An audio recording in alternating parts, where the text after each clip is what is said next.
Hi friends, வணக்கம்.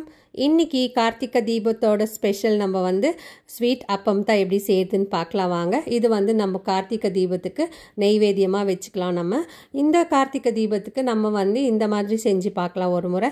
அதுக்கு முன்னாடி நம்ம சேனல் சப்ஸ்கிரைப் பண்ணிவிட்டு பெல் ஐக்கான் தட்டிடுங்க. வாங்க வீடியோக்குள்ளே போகலாம். அதுக்கு முதல்ல இப்போ நான் 1 டம்ளர் அளவுக்கு நான் அரிசி எடுத்திருக்கேன். அதாவது 1 கப் அளவுக்கு நான் அரிசி எடுத்திருக்கேன். இது பச்சை அரிசி தாங்க ஃப்ரெண்ட்ஸ் எடுத்திருக்கேன். நான் மாவு பச்சை அரிசி எடுக்கல. இது நார்மலாக நம்ம பொங்கல் பண்ணுற அரிசி தான் நான் எடுத்திருக்கேன். அந்த அரிசியை நம்ம நல்லா கழுவி எடுத்துக்கலாம்.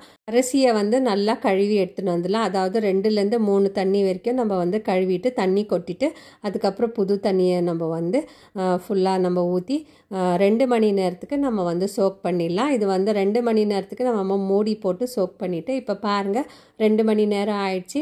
நான் அரிசி நல்லா சோக் ஆகிருக்கு. நான் காட்டுறேன் பாருங்கள்.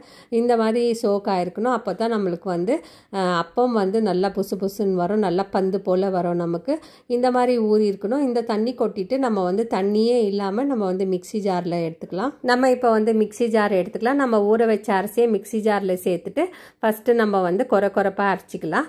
தண்ணி ஊற்றாத அரைச்சிக்கலாம். அதுக்கப்புறம் நான் 1/4 கப்பு தேங்காய் குட்டி குட்டி பீசஸாக நான் கட் பண்ணி வச்சுருக்கேன். அதையும் சேர்த்துட்டு மூடி போட்டு அரைச்சி எடுத்துன்னு வந்துடலாம். பாருங்கள், நான் ஃபஸ்ட்டு கொரப்பாக தான் அரைச்சி எடுத்துன்னு வந்திருக்கேன். இந்த ஜாரில் நம்ம வெள்ளை தண்ணியை சேர்த்துக்கலாம். நான் வெள்ளத்தை காசி வச்சுருக்கேன். பாருங்கள், இது 1 டம்ளர் அரிசிக்கு 1/2 டம்ளர் வெள்ளத்தை எடுத்து நான் நல்லா காய்ச்சி வச்சுருக்கேன். இது சில்லுனா இருக்குது. சில்லுனா தான் நம்ம அதில் சேர்க்கணும். சூடாக சேர்க்கக்கூடாது. ஸோ நான் முதல்ல நான் காய்ச்சி வச்சுட்டேன். இப்போ இந்த வெள்ளை கரிசலில் நம்ம அந்த மிக்சி ஜாரில் ஊற்றிட்டு 3 ஏலக்காய் நான் எடுத்திருக்கேன். அது தோல் எடுத்துட்டு நம்ம இதை வாசனைக்காக நம்ம ஏலக்காய் சேர்க்க போகிறோம். இந்த ஏலக்காய் சேர்த்துட்டு அதுக்கப்புறம் நான் 2 வாழைப்பழம் எடுத்திருக்கேன். பாருங்கள், நான் 2 வாழைப்பழம் எடுத்திருக்கேன். என்கிட்ட சின்னதாக இருக்கிறதுனால நான் 2 வாழைப்பழம் எடுத்திருக்கேன். எந்த வாழைப்பழம்னா நம்ம சேர்த்துக்கலாம். இது நல்லா பழ வாழைப்பழம் இருந்துச்சுனாக்கா நல்லது. இது சேர்த்துட்டு நம்ம பீசஸாக கட் பண்ணி அதில் சேர்த்துட்டு அதுக்கப்புறமா நம்ம அரைச்சி எடுத்துன்னு வந்துடலாம். நம்ம நைஸாக அரைச்சி எடுத்துன்னு வருவோம். நம்ம ஜாரில் எல்லாத்தையும் சேர்த்துட்டு இப்போ மிக்சி மூடி போட்டு நம்ம நைஸாக அரைச்சி எடுத்துன்னு வரலாம். இது எப்படி அரைக்கணும்னா இட்லி மாவு பதத்துக்கு அரைக்கணும். ரொம்ப கெட்டியாக இருக்கக்கூடாது. கெட்டியாக இருந்துச்சுன்னா நம்மக்கிட்ட வெள்ளை கரைசல் இருக்குது இல்லைங்களா, அது சேர்த்துக்கலாம். இல்லை வெள்ளை கரைசல் வேண்டான்னா நம்ம கொஞ்சமாக தண்ணி சேர்த்து இதை நைஸாக அரைச்சி எடுத்துன்னு வரலாம். பாருங்கள், இப்போ நான் நைஸாக அரைச்சிருக்கேன். இந்த மாதிரி இருக்கணும். நைஸாக அரைச்சி எடுத்துன்னு வந்துடலாம். இப்போ நான் வேறு பாத்திரத்தில் ட்ரான்ஸ்ஃபர் பண்ணிக்கிறேன். வச்சிருக்கிற மாவை வேறு பாத்திரத்தில் நம்ம ட்ரான்ஸ்ஃபர் பண்ணிக்கலாம். இப்போ பாருங்கள், நான் வேறு பாத்திரத்தில் கொட்டிட்டு இப்போ கரண்டி வச்சு நல்லா கலந்து கொடுக்குறேன். இது இட்லி மாவு பதத்துக்கு இருக்குது. எனக்கு இவ்வளோ கெட்டியாக வேண்டாம். நான் இருக்கிற வெள்ளை கரிசலெல்லாம் சேர்த்துக்கிறேன்.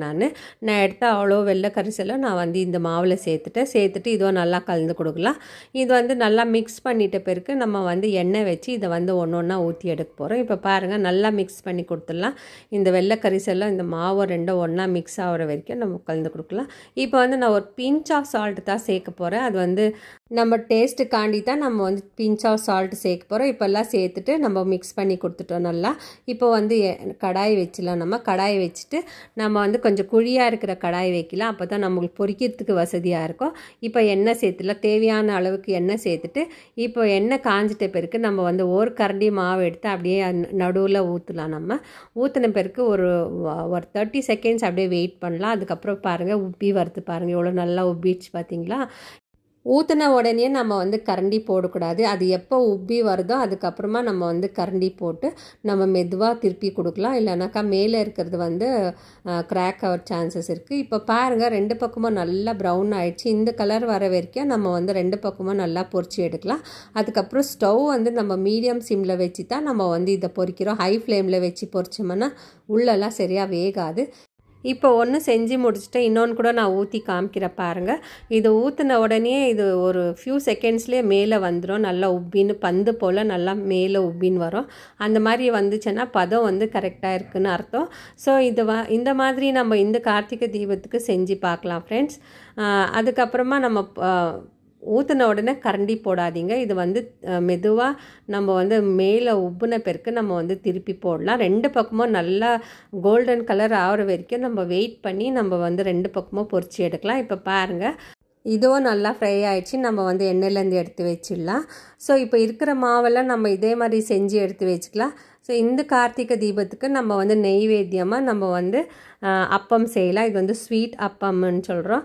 இது வந்து ஃபெஸ்டிவலுக்கு தான் செய்யணும்னு இல்லை ஃப்ரெண்ட்ஸ், ஈவினிங் ஸ்நாக்ஸாக கூட நம்ம செஞ்சு சாப்பிட்லாம். இந்த வீடியோ உங்களுக்கு பிடிச்சிருந்துச்சுன்னா லைக் பண்ணுங்கள், ஷேர் பண்ணுங்கள், சப்ஸ்கிரைப் பண்ணுங்கள். தேங்க்யூ, பாய்.